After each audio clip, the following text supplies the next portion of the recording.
everybody? I'm Danny Otto. Welcome into an all-new episode of That Recap Show. Now, before we get into the episode, just wanted to issue major spoiler alert. We are going to be going over everything that happened in episode 5 of the Penguin series. So if you haven't watched that episode yet, you may want to pause this video, head over to Max, check out that episode, and then come back and enjoy the breakdown. Now, with that out of the way, let's start the show.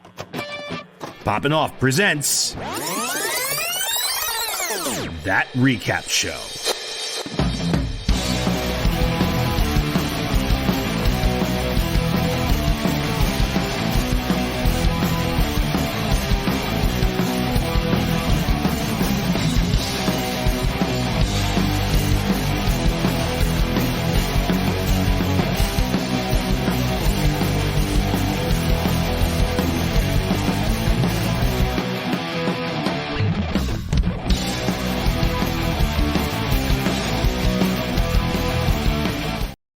All right, joining with me to break down everything from episode 5 of the Penguin series, it's Jon Jon Rico.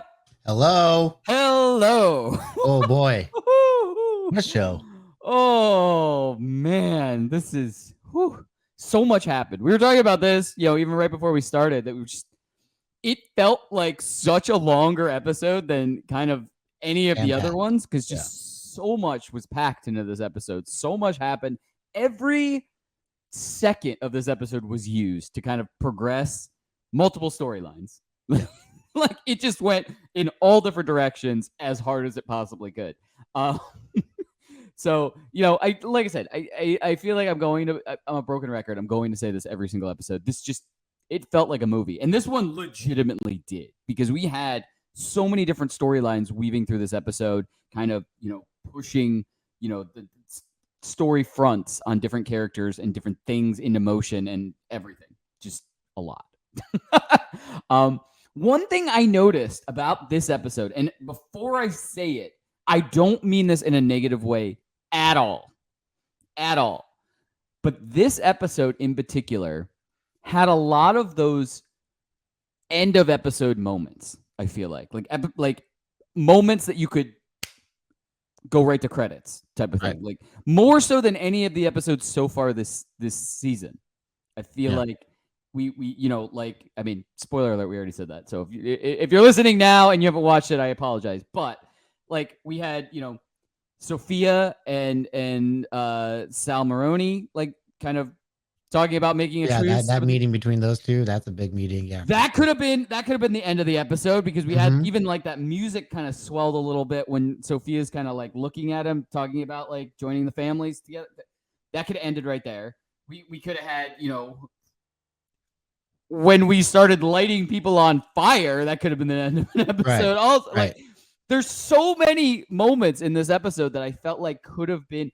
I mean, even when Sophia decides to change family name type of thing, that could have been an end of an episode. Like, there's moments that usually a whole episode would build up to this moment, and then will end right there. I know what you mean for sure. Yeah, exactly. There's a lot of really impactful moments here. They're just like, wow, what can be set up going on from here is really intriguing.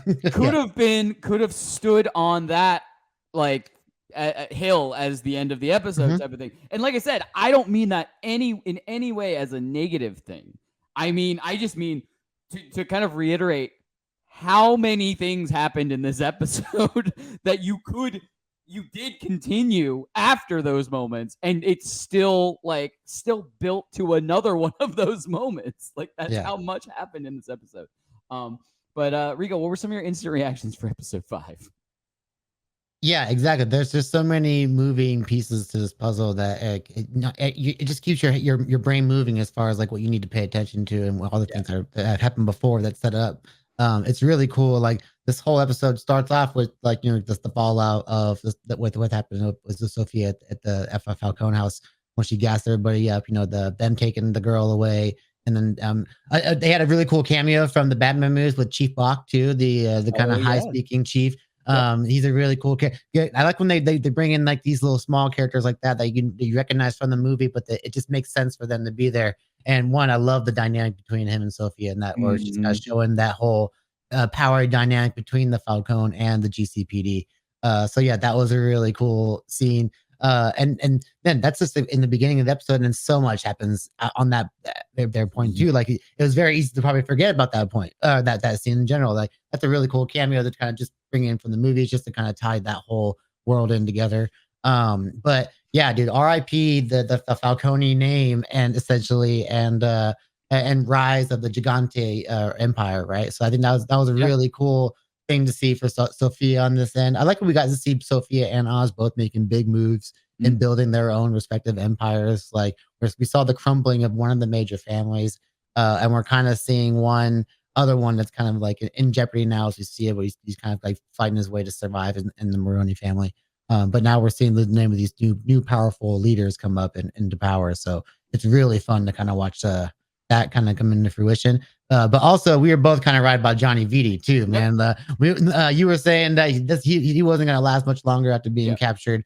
And I had a feeling that he was going to maybe stick around a little longer than he was going to, as kind of like Sophia's little puppet.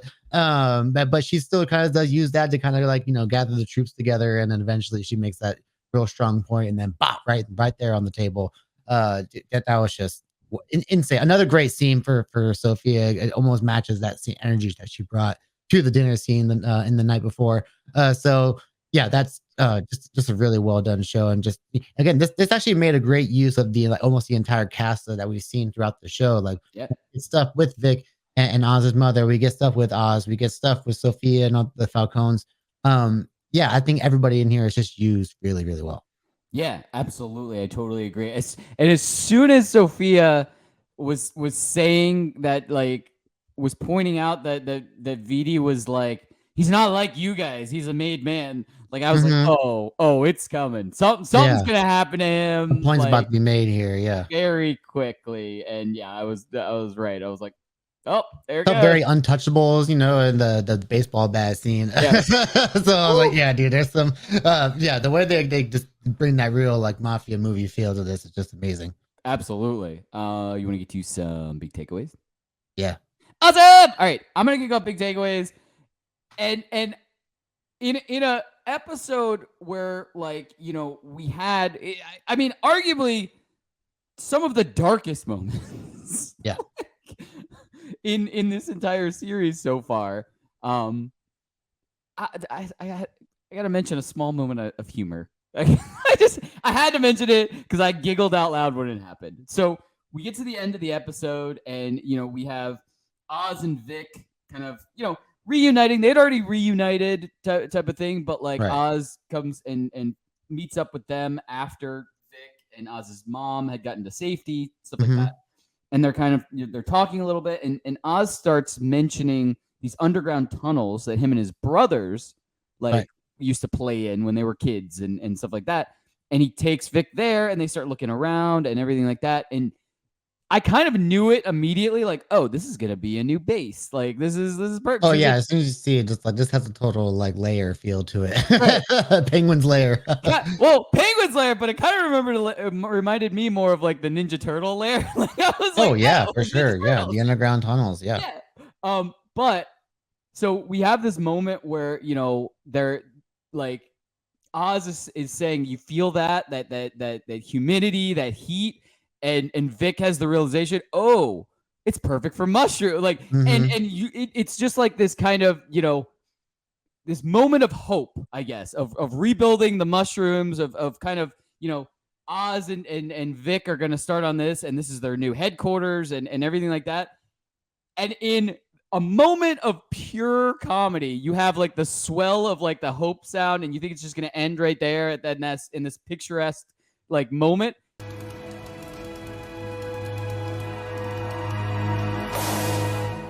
And the generator blows and all the lights go out, and then it ends. And I was just like, really? Which in itself could also be a fun little foreshadowing of how things could possibly go in the base. It could be. Yeah. But like, I just thought that was a perfect moment of humor in an otherwise very, very dark and just crazy episode in general. I thought that was perfect the way that they did that, and just kind of just added a little moment of humor. But Rico, what were some of your big takeaways from episode 5? Yeah, I was telling you the same way they used that scene to kind of fade to black into the credits. Without that, as soon as they did that, I was like, "Oh, cut the credits right now!" And then they did that. I was like, "Yes, perfect." I loved every second of that. But it reminded me of the premiere when after Oz shoots Alberto Falcone and he kind of does that little laugh to himself. Like he enjoyed it, and then he kind of has that moment of realization that he screwed up, and then it cuts him going like "fuck," and then just goes to the opening to the credit titles. So I love like that. It kind of reminded me of that kind of way they play into that humor. But that's another great thing about Oz too, is his way to kind of be funny in some of these really dark situations. And not to speak, and he does another thing in this episode. Of course, after he ends up, lighting up Nadia Maroney on fire and their son. I can't remember the son's name, but his whole thing. They start this episode off with kidnapping him too. That's just like another thing that happened in the episode that can just easily be forgotten about because of what happens later on. But yeah, he sets them on fire in like this nice little trap. After it seems like they set him up too, so it's just like this whole plan that just went to shit. But then he kind of finds out in this phone call that another one of his plans didn't go through because Sal Maroni lived through the assassination attempt on him. But Sal Maroni makes the mistake of telling Oz that you're cooked. And and Oz has one of the best comebacks and probably one of the coldest lines he said yet. You are cooked. Cooked, huh? That's funny. Do me a favor, Sal. Call your wife. Why don't you give your wife a call to see if she answers, something like that. And I was just like, oh no. And like he says it to Sal Maroni, and like just the fact that Clancy Brown is playing Sal Maroni just makes the character even more intimidating than he's supposed to be already. And one, he's also great in this episode. I love that we get more of Sal. And like you said earlier, the scene between him and Sophia is just fantastic. I like seeing those two on screen together. But yeah, I think this episode was really a fascinating look into like the person that is Oz, because we get a lot of stuff through the scenes with Vic and his mom about what Oz was like as a kid, what is like, a lot about his relationship with his brothers too. We're slowly getting more context into that. And there's something that is brought up later on that I'll get into in predictions, which I'm excited to talk about. But a main thing about, so we kind of see part of like the part of Oz that's really sadistic and evil is shown when he obviously burns Maroni and his family and stuff like that. The way he's very much enjoying watching it happen. And obviously like the glee he gets from telling Maroni about it too is another just part of that character that's just like very, reminds us that he's still like not a good guy. But then you bring in stuff like his relationships with his mother, and then Eve, the other woman that he has this scene with. She kind of tells him like, hey, I can't be involved with this anymore. Like I got to protect my girls and all that. But it almost feels like he always feels like he's not good enough for either of these women. And he has the one outburst in Eve's apartment. And it kind of at least like this little tender moment. But then the opposite side of that, when he finally meets up with his mom at the end of the episode, and she just basically just says how disappointed, like, how could you do this, basically. And like you can feel like this, like the guttural punch that he feels from that moment too. And that obviously leads to the moment where he goes down to the tunnels and it discovers that whole nostalgia factor in his life too. But I really like the way they're kind of adding these like this little layers of context to Oz's character, and it just makes him more deep. And rather than just being just mustache twirling mobster villain, like he's actually a guy with some pretty complicated stuff to his past, and that's what drives his character motivations going forward.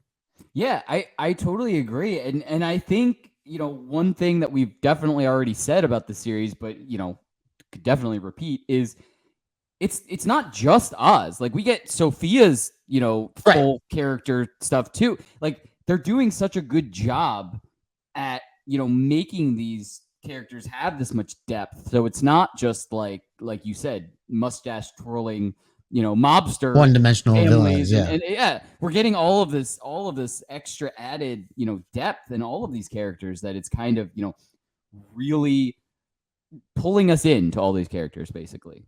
In a series about all villains. It's like pulling us into all the villains. So it's really cool that they're able to do that in this series and do it so well for every character, not just one character in particular type of thing. But you want to get to some predictions? Yeah, let's do it. Awesome. All right, why don't you kick off predictions?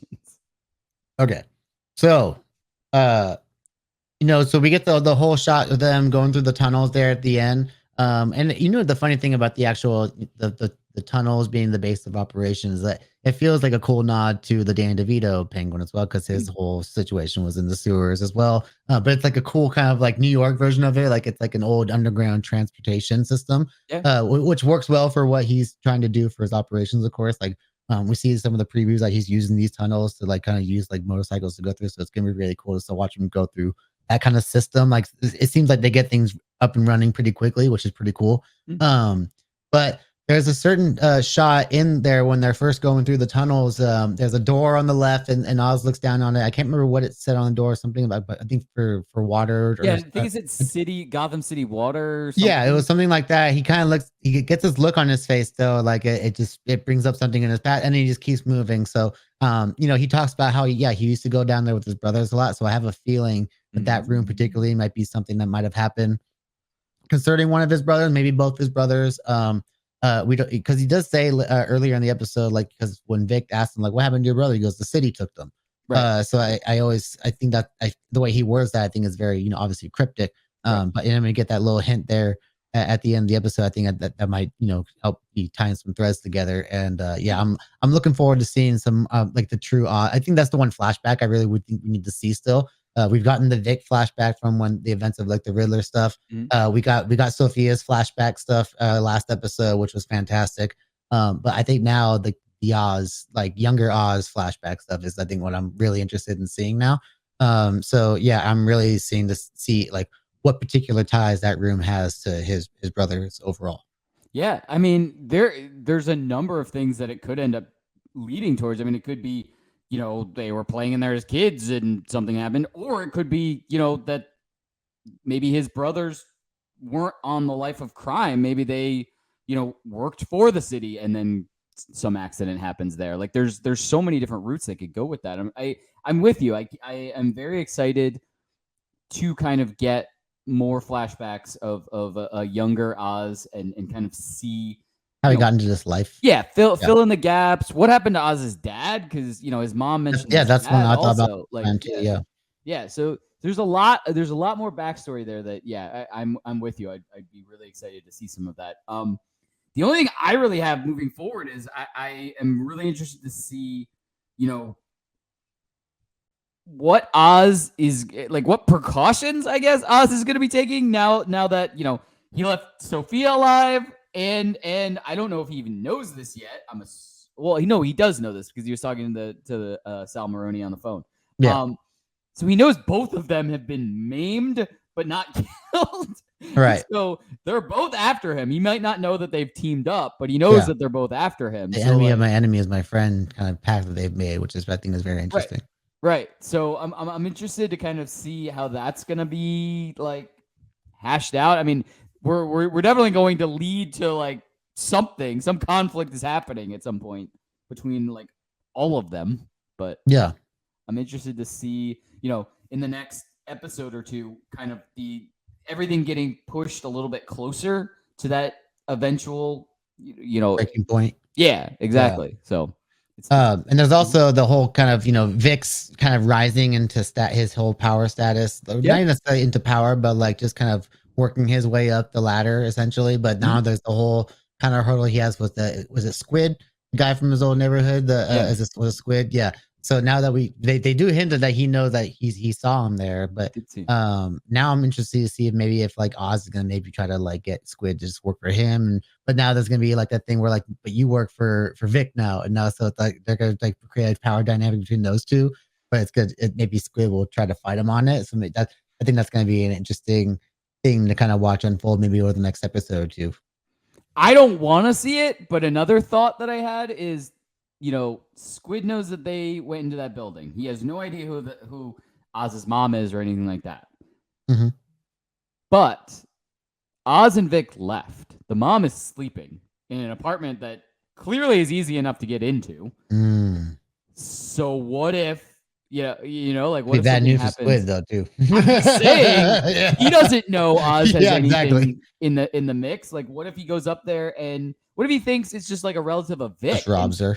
Yeah. Not only robs her, but like, what if he takes her hostage or something like that? Like, oof. I mean, we could a new character could be entered onto the battlefield at this point. It creates a dangerous little situation right there for sure. Exactly. I mean, that hideout is compromised. Like, I'm interested to see if they come back to an apartment that's still okay, and Oz's mom's asleep, or if Oz's mom is gone, type of thing. It's gonna be interesting to see. Yeah, they gave us a little scare there earlier in the episode too, when Vic was going through her house, and I was like, "Oh no, did something happen?" But then she was just kind of like in her room hanging out, and you're just like, "Okay, jeez, thank God."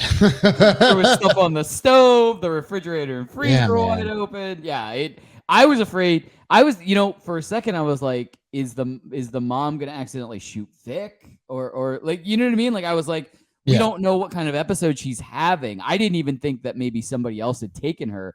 I thought maybe, she was having an episode and Vic was going to get caught in the crossfire type of thing and maybe get shot or get stabbed or something. You know what I mean? Like, that's where I kind of, because he was like, it was very eerie type of thing. Like, while he was. Oh, the whole that whole scene was. Well, first of all, the actress who plays Oz's mom is incredible, because that's the scene where she's like, she's talking to him like she's one of Oz's brothers. I think she's not even talking like she's Oz, like almost like she's Oz's brothers.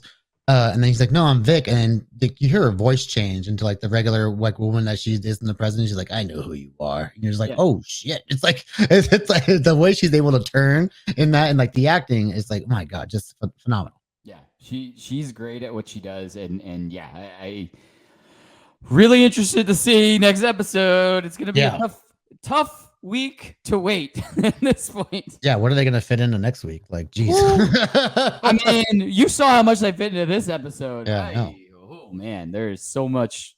I'm ready. I am ready. I'm ready for episode 6, and we have a long week ahead of us.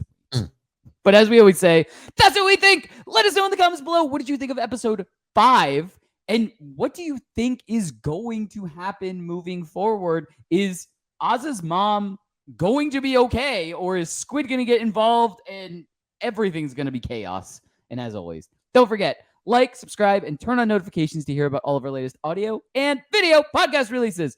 Bye, everybody! Poppin' Off presents That Recap Show.